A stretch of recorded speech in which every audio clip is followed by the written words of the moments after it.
At 3 a.m. in the rain, a 25-year-old rapper stood under a billboard he'd paid for with his own money, crying. Not because he'd made it, but because he finally understood what it cost to get there. This is Sika, and this is the story of how arrogance became his teacher, how isolation became his mirror, and how a kid from Quezon City learned that the brightest stage is the one where you're standing with your friends in the dark, pointing at the same star.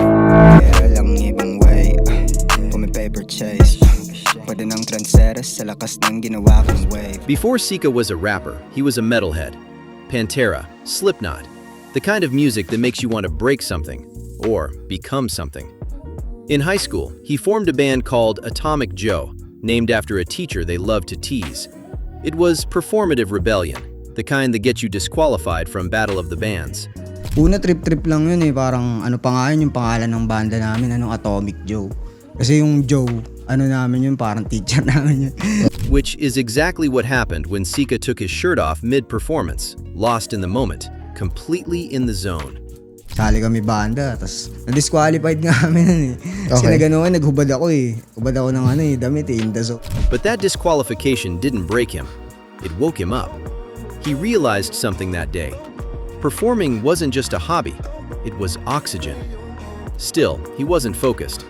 He collected school uniforms like some kids collect sneakers, not by choice, but by consequence. Every time he got kicked out, he'd land in a new school, meet a new crowd, get closer to the thing he didn't yet have a name for, hip-hop. And when he finally found it, the tools were humble. 2 cell phones, one for the beat and lyrics, one to capture the audio. That's how hungry he was. Nagre-record pa nga ako nung dati, 2 cellphone eh. Yung cellphone ng lola ko, tas yung cellphone ko. Yung beat nandun sa cellphone ng lola ko, pati yung lyrics, tas yung pang-record nandun sa cellphone ko. Ganun na ako. Parang testing lang din niya. So, pinopost ko sa Facebook. But performing wasn't enough. Sika needed a sound that matched his hunger. And in 2015, when he heard professional Tagalog rap for the first time, EJ, Buddha Beads, the world fractured in the best way possible. It wasn't just good, it was transformative. Tagalog rap that sounded polished, modern, unapologetic. For the first time, Sika saw a future where he didn't have to choose between his language and his craft. His goal was modest at first. He didn't want fame. He just wanted to be friends with these artists, to be part of something real. So he started traveling to Cavite for open mics, sometimes with friends chipping in for gas money because they believed in him when he didn't fully believe in himself yet. Pinag-aambagan nila ako ng pamasahe para makatugtog ako sa Cavite kasi nandun yung sindate. Nandun yung galaw. Oo, wala dito nung Ingelikha. And then came the night that changed everything. A massive freestyle circle on a street corner in Cavite, where he met Wayan, later known as Pablo. That circle became the foundation for Cartelum, the crew that would define an era of Philippine underground hip-hop. Cartelum wasn't just a group, it was a movement. They were underground royalty, playing packed shows, shutting down streets, getting carried through crowds like Egyptian kings. The van rides between cities lasted 10 hours, and in those cramped, sweaty spaces, they became human to each other. Brothers, legends in the making. But success has a way of exposing the cracks in your foundation, and Sika's foundation was built on pride. He wasn't just confident, he was arrogant, openly so.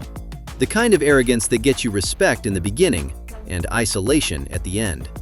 He pushed people away without realizing it, weaponized his own ego until the very thing that made him magnetic became the thing that made him untouchable, in the worst way. Eventually, the consequences arrived. People stopped talking to him. Friends stopped calling. Even within Cartelum, tensions built until they broke. A misunderstanding with Pablo, his brother, his co-founder, turned into a rift that felt permanent. Kailangan ko ding humingi ng sa kanya, pasensya. Kasi it takes someone para sabihin na nagkamali ka. Kamali rin ako nun niya. Nagalit ako sa kanya na dapat hindi naman ako nagalit. And Sika found himself alone. No crew, no cosigns, just silence. Only one person stayed, Aaron, his producer, the guy who believed in him even when Sika was at his worst. But by then, the damage was done. The same pride that built Cartelum had burned it down, and Sika had to make a choice: stay in the ashes or rebuild from scratch. The irony? The same street credibility that made Cartelum legendary, the late-night van rides, the police shutdowns, the crowd surfing at festivals, those were the happiest moments of his life. But success had poisoned the well. Sika didn't just want to rap, he wanted to create something layered, something that felt like art. He started thinking of music not as bars or tough talk, but as painting. Color, heart, and flavor mattered more than technical flexes. With producer Gaspari777, he developed a signature sound: warm, polished keys, contemporary R&B undertones, funk-influenced energy, introspection over aggression. His lyrics shifted too, less about conquest, more about consequence, mortality, faith, brotherhood under pressure. But going solo was brutal, creatively, emotionally, financially. He had a son now, a family to provide for, and every day he had to choose: be a provider or be a dreamer. He decided to be both, even if it meant betting everything on a dream that might not pay off. Ano pa yun, nagkaanak pa ako noon ng mga oras na yun. Para akong pipili. Difficult situation. Ako noon magiging airpot ba ako? O tutuloy ko yung pangarap ko.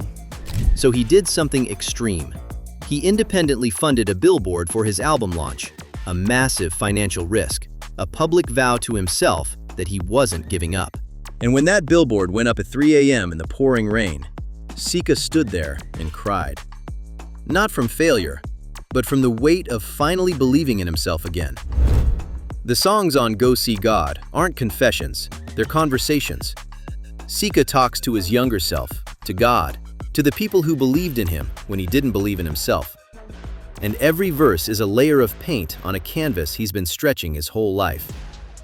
Reconciliation is rare in hip-hop. Beef sells, drama generates streams. But Sika chose a different path. He reached out to Pablo, not through a diss track, not through the internet, but face-to-face. Honest, vulnerable. The result was Oatmat, the album closer that became a peace treaty, a collaboration that proved you don't have to destroy your past to move forward.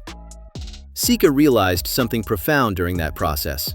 He only understood Pablo once he walked in his shoes as a solo artist. Maturity isn't about being right, it's about being willing to see the other side. Today, Sika's influence extends beyond music. He represents a generation of Filipino hip-hop artists who prove you can be spiritually conscious and street credible at the same time. His 305+ million Spotify streams and 1.5 million monthly listeners show that underground respect and mainstream reach aren't opposites. They're just different frequencies of the same voice. And the moment that solidified his return? A show where the crowd sang his lyrics so loud he forgot his own lines. In that moment, he knew he could never quit. That crowd wasn't just celebrating him. They were celebrating what his music had done for them. Because Sika's music isn't just performance anymore. It's therapy. For him, for his listeners. For a generation learning that vulnerability isn't weakness, it's proof you survived something real. And when his friends succeed now, when they win, when they shine, Sika feels something he calls magical. Genuine joy, not jealousy, not competition, just love. So what's the lesson? What does Sika want the next generation to know? Your arrogance is fuel, but it's also poison.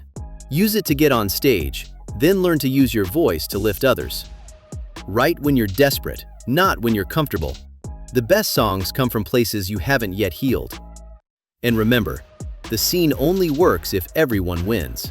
Kailangan natin mag-coexist para gumana to. Gumana tong isang buong makina na to, para umandar siya, kailangan natin.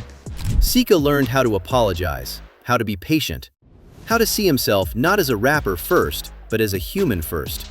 Someone who felt pain, made mistakes, and still got back up. Because a blessing isn't truly yours until you share it with the people who supported you. At 25, Sika asked himself a question that would destroy everything he'd built. Can you live fast and still reach God? The answer cost him his ego, his friendships, and everything he thought success meant. But what he found on the other side was something better than fame. He found himself. And in finding himself, he found his brothers again. This is Sika, from wings to worship, from arrogance to grace, from silence to song.